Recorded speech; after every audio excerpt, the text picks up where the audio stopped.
시장 상황도 녹록지 않은 상황에서 오는 7월부터 이제 여러 가지 또 규제가 들어올 예정이라고요. 요 얘기 한번 들어볼게요. 네. 자, 우리 작년부터 예고가 되었습니다. 자, 3단계 스트레스 DSR 예고. 자, 그에 따라서 지금 영끌 막차 수요가 늘어나나라는 이슈입니다. 자, 내용을 조금 보자면 사실 스트레스 DSR 2단계, 스트레스 DSR 의미는 원리금, 대출을 빌렸을 때 자, 원리금을 균등하게 상환하거나 하는 과정에서 조금 보수적으로 금리를 추가해서 하는 부분들을 얘기를 하는 부분이에요. 자, 체크를 해서 내용을 좀 보자면 이미 작년에 1단계 24년 2월부터 8월 사이에 지금 시행을 하고 있죠. 자, 어떤 부분일까요? 주택담보대출 대상으로 해서 기존 금리의 소득 수준에 관한 미래의 보수적인 금리까지 더해서 0.38%의 추가 스트레스 금리를 부과를 한 상태죠. 자, 지금 2단계는 이미 작년에 또 9월에 시행을 했어요. 주택담보대출에 신용대출까지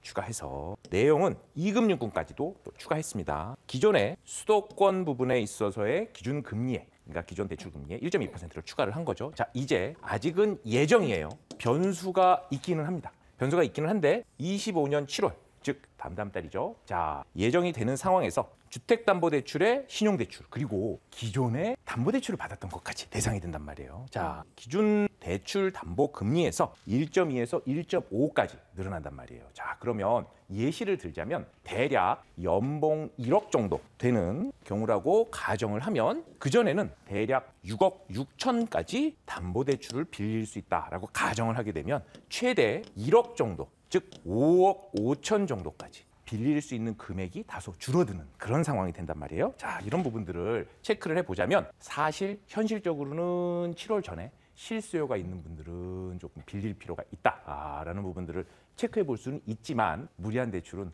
늘 우리가 신중하게 또 판단하고 이런 부분들을 체크해 봐야 되는 것들 시장 참여자분들 관심 좀 가져보아야 될 것 같아요. 이렇게 이제 대출 한도가 축소된다라는 소식에 많은 수요들이 이게 좀 꿈틀댈 것 같거든요. 내 집 마련 서둘러야 되는 거죠. 어떨까요? 자, 두 가지로 볼 수 있습니다. 자, 첫 번째는 실수요자 입장에서는 사실 7월 이전에 예정이긴 합니다만 조금 템포를 가지고 계획이 있다면 금리 또 더불어서 이 대출 총액 부분에 대한 내용들까지 규제가 되니까 사실은 템포를 한 템포 먼저 움직이는 부분들이 맞지만 사실 미리 실거주자가 아닌 실수요가 아닌 투자 관점이라든지 조금 무리한 대출들은 늘 우리가 주의해야 될 필요가 있거든요. 이런 부분들은 신중하게 대처해야 될 필요가 있다. 이렇게 좀 정리해 보도록 하겠습니다.